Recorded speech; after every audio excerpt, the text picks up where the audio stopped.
KF-21은 1에서 6호기까지 순차적으로 지상시험을 진행하며 7월 첫째 주에 첫 번째 1호기가 초도 비행을 할 것이라고 한국항공우주산업이 밝혔습니다.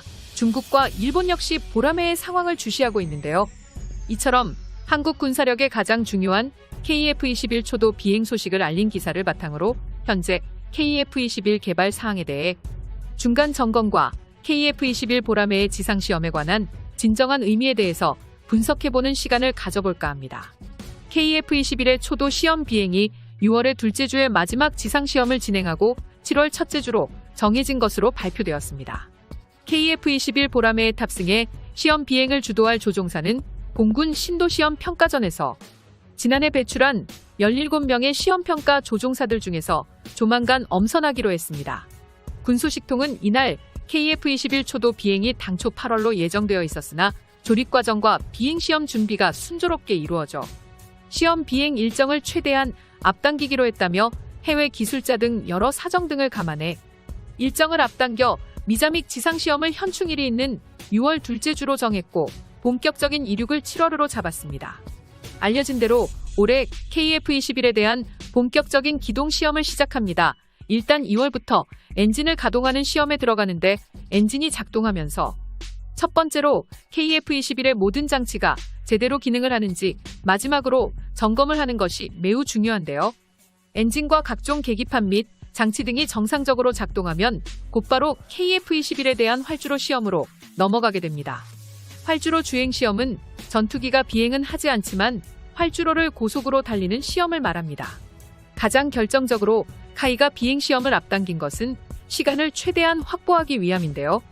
시험 비행은 4년 동안 2240번의 비행을 시행하는데 시간이 빠듯하다고 합니다. 일단 KF-21이 제대로 비행하는지가 가장 큰 관건입니다. 이어서 조금씩 비행 고도와 거리를 확대해가면서 성능을 시험해야 합니다.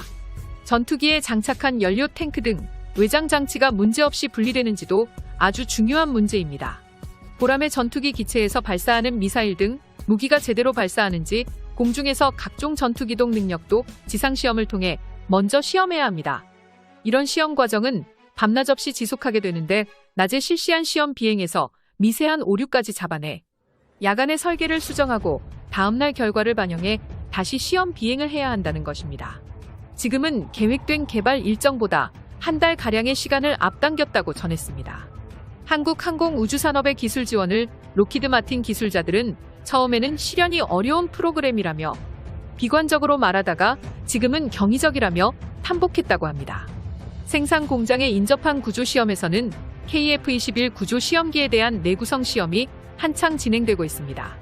22만 개가 넘는 볼트와 너트를 고정하기 위한 구멍만 10만여 개인 KF-21이 비행하면서 지속적으로 가해지는 압력에 얼마나 버티는지 시험 중입니다. 날개와 내구성 시험은 매우 중요한데 전투기 수명은 30년이지만 수명의 2,500배까지 견디는 시험을 합니다. KF-21은 몸통과 양날개에 76톤의 미사일과 폭탄 연료통 등을 장착하고 고속 기동을 합니다. 그런 하중에 맞먹는 압력을 10만 번이나 반복적으로 가한 후에 날개에 손상이 없는지 확인하는 것입니다. 바로 옆 시험 장치에는 KF-21이 3,232개의 배선을 연결해 전투기의 구조를 시험하고 있습니다. 구조시험 팀장은 3,000여 개의 개체론에서 나오는 수많은 데이터를 매일 분석해 보완한다고 말했습니다.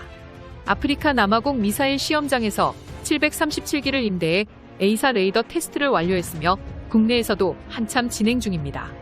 올해 2월부터 국내에서 A사 레이더를 보잉 737에 장착해서 실시간으로 시험 중이고 내년부터는 KF-21 보라매의 기체로 본격적인 A사 레이더 성능을 시험하는데요. KF-21에는 자동 자세 회복 장치, 자동 지형 추적, 자동 지형 충돌 회피 자동 조정 등의 기능이 갖춰져 있습니다. 자동 자세 회복 장치는 조종사가 버티고 상태에서 전투기의 자세 의심이 될 때 스위치만 누르면 KF-21이 알아서 자동으로 자세를 정상으로 회복하는 기능입니다. 과거에 많은 전투기 추락 사고가 하늘과 바다가 구분이 되지 않아 전투기가 뒤집혀 있는지 알 수 없는 상태에서 발생했습니다. 그러나 이제는 절대 아닙니다. 자동 조정과 자동 지형 추적 및 충돌 회피 장치는 적운으로 비행할 때 좌표만 입력하면 KF-21이 산의 고도와 전투기 속도 등을 계산해 충돌을 피하면서 목적지까지 비행할 수 있게 합니다. KF-21에는 비행 제어 컴퓨터가 3대나 있어 2대가 고장이 나더라도 비행에 문제가 없는 3중 안전장치가 적용되어 있습니다. KAI 공장에서는 현재 시제기 6기 가운데 4기에 대한 조립을 완료하고 5호기와 함께 6호기를 조립 중이었습니다. 이처럼 KF-21 전투기의 성능을 둘러싸고 국내외에서 제기되고 있는 가장 뜨거운 논쟁 중 하나가 과연 KF-21은 몇 세대급 전투기인가? 라는 것인데요. 전투기는 레이더 피탐 회피 능력 같은 스텔스 기능에 따라 5세대 또는 4세대로 구분됩니다. 반면 한국 정부나 개발 주체들은 4.5세대라는 모호한 표현을 사용하고 있습니다. 그동안 우리가 KF-21 보라매를 4.5세대라고 부르는 까닭은 절반의 스텔스 플랫폼으로 시작해 단계적으로 5세대 전투기에 도달하는 진화형 블록 개념 때문이었습니다. 따라서 KF-21의 동체 형상은 5세대급의 높은 스텔스기 형상을 갖췄습니다. 현존하는 세계 최강 스텔스 전투기 F-21F와 KF-21이 닮았다는 소리를 들을 정도인데요. 즉 기체 형상이 베이더를 전파해서 반사를 최소화할 수 있게 설계됐다는 뜻입니다. 그러나 아직 한국의 기술력이 완벽하지는 않습니다. 한국항공 KF-21의 블록 1, 블록 2까지는 유로파이터 타이푼, 라팔 등 최신 기종의 레이더 반사 면적인 RCS 1제곱미터보다는 약간 우수한 수준의 스텔스 성능인 0.5제곱미터를 갖출 계획이라고 밝히고 있습니다. 반면 2028년 이후 블록 3에서는 무장창을 기체 내부로 매립해 미국 수준으로 높인다는 계획인데요. 미공군의 F-22는 0.001제곱미터, F-35는 0.01제곱미터 수준으로 개량한다는 계획입니다. 그래서 해외에서는 KF-21을 액면 그대로 4.5세대로 소개하는 보도도 있지만 실질적인 5세대 전투기라고 부르는 전문가들도 많습니다. KF-21 개발은 순조롭게 개발 중이며 2월에 진행하는 엔진 테스트를 시작으로 빠르면 6월 둘째 주에 초도 비행을 할 것입니다. 1에서 6호기까지 모두 다른 도장을 적용할 예정이며 각각의 날개의 도장은 의미가 있습니다. 1과 2호기에는 엔진까지 장착했는데요. 이번에 공개된 시제기의 무늬와 색깔이 모두 다릅니다. 전투기들의 몸통의 끝은 회색과 옅은 회색 약간씩 다른 무늬였습니다. 꼬리 날개도 1호기는 가장 기본인 회색의 흰 글씨뿐이었지만 3호기는 파란 바탕에 붉은색 흰색의 독수리 머리가 그려져 있었습니다. KF-21은 시험 비행 이후 블랙이글스도 함께 테스트 비행에 참여할 수도 있다고 합니다. 우리 공군은 KF-21 개발이 완료되면 2032년까지 총 120대를 도입해 F4, F5 등 노후 전투기를 우선으로 교체할 것이라는 계획이 있습니다.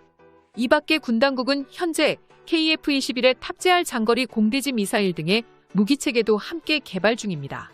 그리고 KF-21에 저피탐 설계 기술을 적용해 스텔스 기능을 갖추도록 하는 한편 국산 스텔스 무인 전투기와 연동한 유무인 복합운용 체계 도입도 추진 중입니다. 우리 손으로 만든 전투기 KF-21 보라매가 처음으로 위험을 드러내는 순간이군요. 시청자 여러분의 의견은 어떠신가요?